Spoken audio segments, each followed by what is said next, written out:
नमस्कार। झारखंड का एक ऐसा महत्वपूर्ण भूभाग जो आदिकाल से अब तक वीरों और विद्रोहियों की भूमि रही है। यही नहीं, विश्व का पहला ऐसा विद्रोह जिसमें दो सगी बहनों ने अपनी अहम और महत्वपूर्ण भूमिका निभाई।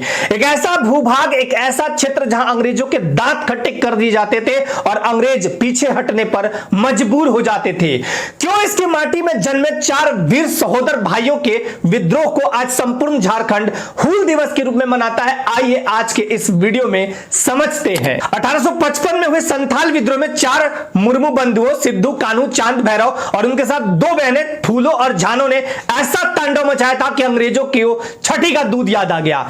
इन सभी का जन्म चुन्नी माझी के घर संथाल परगना के साहेबगंज जिले के बरहेट प्रखंड के भोगनाडी गांव में संथाल परिवार में हुआ था। सिद्धू का जन्म 11 अप्रैल 1815 को, कान्हू का जन्म 1820 ईस्वी में, चांद का जन्म 1825 और भैरव का जन्म 1835 में हुआ था। सबसे बड़े भाई सिद्धू थे और इनकी पत्नी का नाम सुमी था। हूल क्रांति के महानायक सिद्धू का जन्म 11 अप्रैल 1815 को हुआ था, इसलिए साहेबगंज जिले में प्रतिवर्ष सिद्धू कान्हू को याद करते हुए 11 अप्रैल को जयंती मनाई जाती है। सिद्धू में अद्भुत क्षमता और वाक कुशलता थी। इन्होंने अधिकारों की लड़ाई को धर्म से जोड़कर संथालों सहित कई अन्य जनजातियों को भी इकट्ठा और संगठित किया। संथाल विद्रोह को समझने से पहले आइए इसकी पृष्ठभूमि को समझते हैं। आज जो संथाल परगना है उसका एक बड़ा भूभाग या बड़ा हिस्सा जंगल तरी या जंगल तरी ट्रैक के नाम से जाना जाता था। इसमें संथाल परगना का उत्तरी भूभाग और मुंगेर तथा भागलपुर का दक्षिणी भूभाग शामिल था और यहां पहाड़िया लोगों का संकेंद्रण था। बंगाल और बिहार को जोड़ने वाले मार्ग पर पहाड़िया समुदाय का नियंत्रण था और यह मार्ग ईस्ट इंडिया कंपनी के तिजारत माने कि व्यापार के लिए व्यापारिक दृष्टिकोण से काफी महत्वपूर्ण था। आपने पढ़ा होगा बंगाल का प्रवेश द्वार तेलियागढ़ किला को कहते हैं। तेलियागढ़ किला साहेबगंज जिले के मंडरा सिटी ब्लॉक में पड़ता है। जब यहां सैन्य अभियान के लिए क्लीवलैंड को भेजा गया तो जो यहां के पहाड़िया समुदाय थे वो पहाड़ की कंदराओं यानी गुफाओं में छिप जाते थे और जब सैनिक यहां से ब्रिटिशर्स सैनिक जब वापस जाने लगते थे तो वो गुरिल्ला युद्ध माने कि छिप के युद्ध करते थे और अंग्रेज हार जाते। साल 1790 से 1810 ईस्वी के बीच संथाली लोग यहां इस संथाल परगना में आके बसने लगे, जंगलों को साफ कर करके अपना घर बसाने लगे। संथाली लोग जब यहां पे आके अपना घर बसाने लगे और धीरे धीरे खेती करने लगे तो वो काफी विकसित होने लगे। वो कहते हैं ना कि जैसे जैसे आप बढ़ते हैं तो लोगों की बुरी नजर लगने लगती है। अंग्रेज यहां इनसे लगान वसूली करने लगे और हद तब हो गई, संथाल विद्रोह का कारण तब बना जब इनसे बहुत ज्यादा लगान 18 सालों में 28 गुना अधिक वृद्धि के साथ लगान वसूली किया जाने लगा। 1836-37 में जो संतालों से लगान ली जाती थी वो 2611 रुपए और यही 18 साल बाद 28 गुने वृद्धि के साथ 1854-55 में 58,033 रुपए वसूला जाने लगा, जो कि यहां के संतालियों के लिए बहुत कष्टदायक हो गया।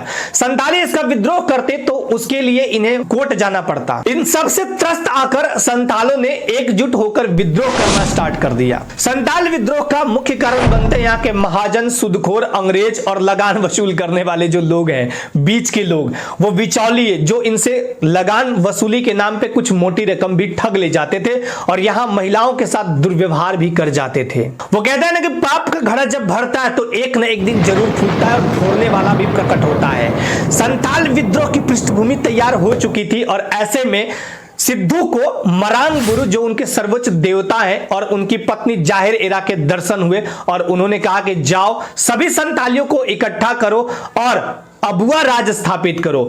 संतालों को इकट्ठा करने के लिए इनकी दो बहनें फूलो और झानो ने साल की टहनी को गांव-गांव घुमाया और संतालियों को इकट्ठा करना प्रारंभ किया। किसी भी काम को सफल करने के लिए मोटिवेशन बहुत बड़ा रोल निभाता है। इसी क्रम में सिद्धू ने सभी संतालियों को इकट्ठा होने का आह्वान यह कहते हुए कहा कि अंग्रेजों को मार भगाना है और अबुआ राज यानी अपना राज स्थापित करना है।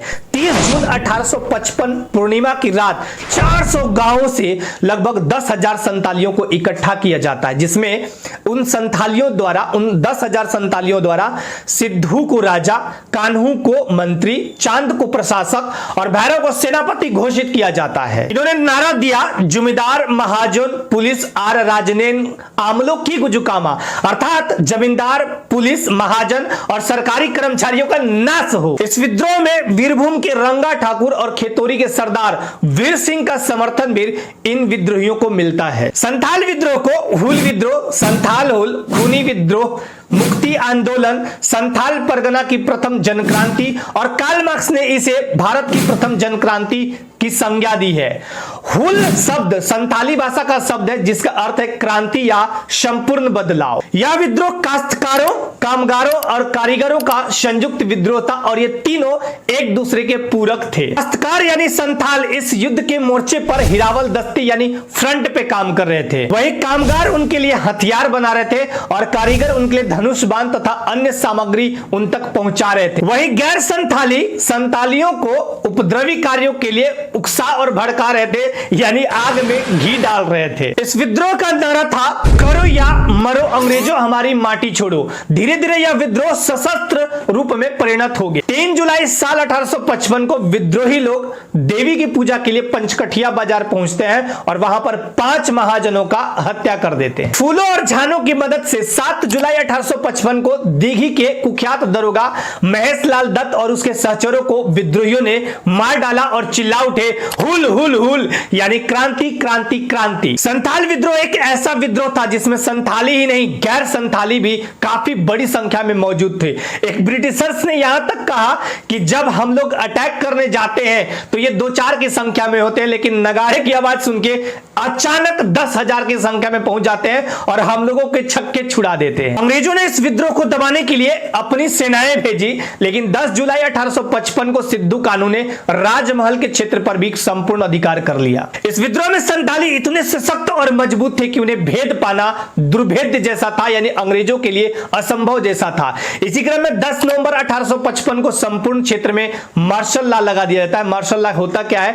न्याय व्यवस्था को सैन्य बल अपने हाथों में ले लेती है। अंग्रेजों के पास बड़ी संख्या में सेनाएं थी, अत्याधुनिक हथियार थे, फिर भी यहां के विद्रोहियों पर अंकुश लगाने में वो अभी तक नाकामयाब साबित हो रहे थे।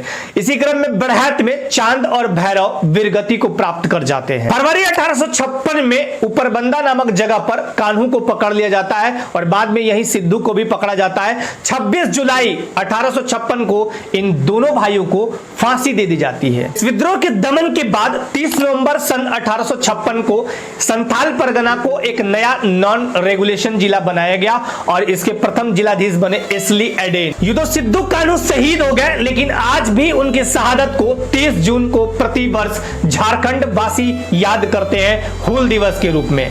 30 जून को हूल दिवस मनाया जाता है और इस दिन सरकारी छुट्टी भी रखा जाता है। सिद्धू कान्हू के नाम पर ही 10 जनवरी 1992 को संथाल परगना के दुमका में सिद्धू कान्हू विश्वविद्यालय की स्थापना की जाती है। बहुत पूज्य है वे संथाली भाई और बहनें सिद्धू कान्हू, चांद भैरव, फूलो झानो, जिन्होंने अपने प्राणों की बलिदान देकर इस माटी से अंग्रेजों को बाहर भगाने के लिए सभी संथाली और गैर संथाली भाई बंधुओं को 30 जून 1855 को एकजुट करते हैं और समाज में व्याप्त बुराइयों को दूर करने के लिए संथाल हूल करते हैं। इन सभी को बारंबार प्रणाम है और नमन है। आप सभी का बहुत बहुत धन्यवाद। जय हिंद, जय भारत।